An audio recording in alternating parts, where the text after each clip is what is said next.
Hi everyone, my name is Jin Consitu, and I'll be singing Lullaby of Birdland. Lullaby of Birdland is a 1952 popular song with music by George Shearing and lyrics by George David. And I think they should change the title name to Double George Song, just kidding. I love these songs because it's use the lyrics. It's not the same like right now the pop song about a guy how to fall in love with a woman, or maybe a woman how to killing herself before that guy. And because they use some like turtle dust and pillow sometimes to instead the human feeling about love. So and that's really match for the melody. I think that's the cool part. That's why I want to sing it.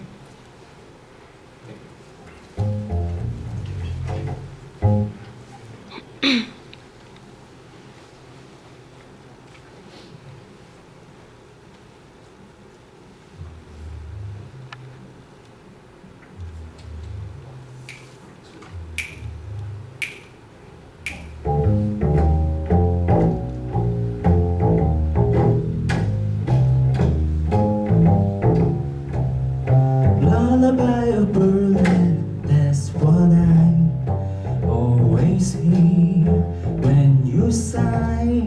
Never in my birdland could there be ways to reveal in her face how I feel.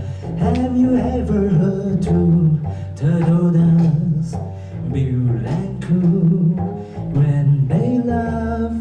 That's the kind of magic music we make with our lips when we kiss.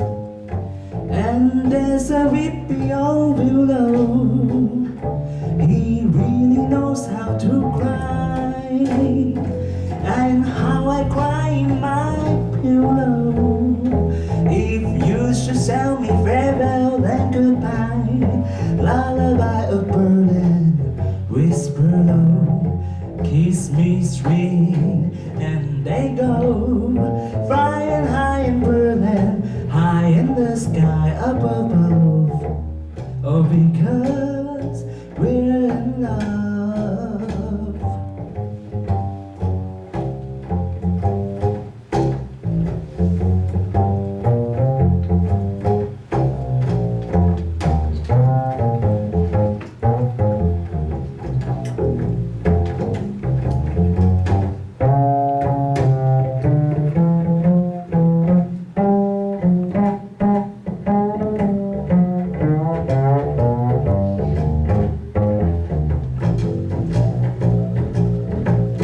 Everybody, Evan lies on the bass.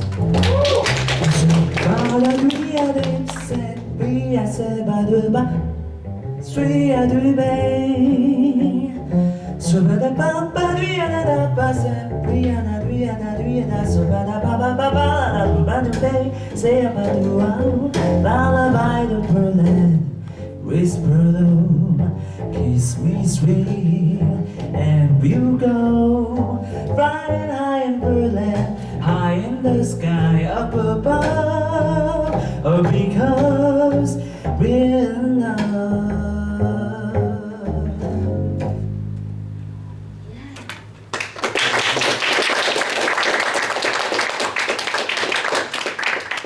Nice. Comments? You've got something, yeah, different. I thought it was wonderful diction. Really good diction. He's working on that, isn't he? Yeah, I'm working. Yeah, Bobby. I thought your vibrato was beautiful, and I thought it sounded great. Just lyrically, you have to just work on the pronunciation of it. Other than that, I thought it was wonderful. Yes. I just like the combination of the voice and the bass together. I mean, I thought it was really, what's the word, minimalist and really nice. There's a great tradition of voice and bass out there, and it's, melody and bass line Some of the greatest works in the Baroque and classical era are really just those two things together, and it works here. Everything you need to know is in the bass line and the melody, the two together, and all the rest is filler. Oftentimes beautiful, glorious, wonderful filler. But you can pare it down to just this and have it be really effective. It also puts a great deal on both of you to do your job really, really well, and to be complete with your rhythm, with your knowledge of where you are, with the understanding in your mind's ear of what the chords are and what you're hearing. And yes, I said your mind's ear. I've always had that concept. If you can have a mind's eye, right? Picture a tree, right? Everyone do that. Okay, now picture a major scale in your mind. Don't picture it. Imagine what it sounds like. That's your mind's ear. You can do it. Some people call it audiating, the idea of hearing the next note before you do it, but you have to hear everything.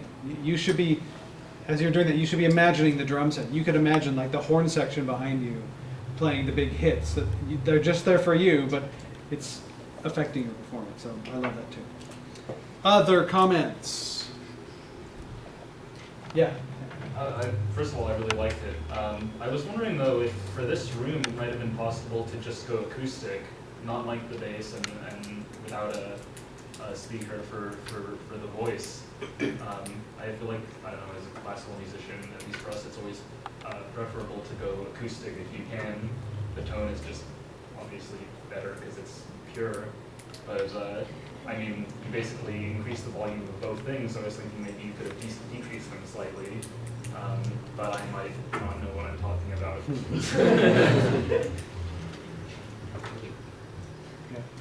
Just on that topic, there are really a number of different ways of looking at it, and a lot of singers use a certain amount of microphone technique, and the mic becomes part of their voice, that they're using it, getting a different tone by having it on, having the mic right on and having it come off. You know, Evan will play differently acoustically as he will with an amp, somewhat. And so some people really prefer to have as part of their sound that amplified sound, but a lot of people prefer to do it acoustic, fully acoustic whenever possible. So just make sure you know your preferences and then stand up for them when the time comes. You know, if somebody says to you, "Here's your mic, go ahead," and you're in a little tiny room and there's a tight-knit group of 10 people right up front, you can say, "No, this would be great acoustic," and you'd be right. But make sure you know what your preferences are, and then, like I said, stand up for them when you need to. Anything else before we go? No? Okay, let's give them a round of applause.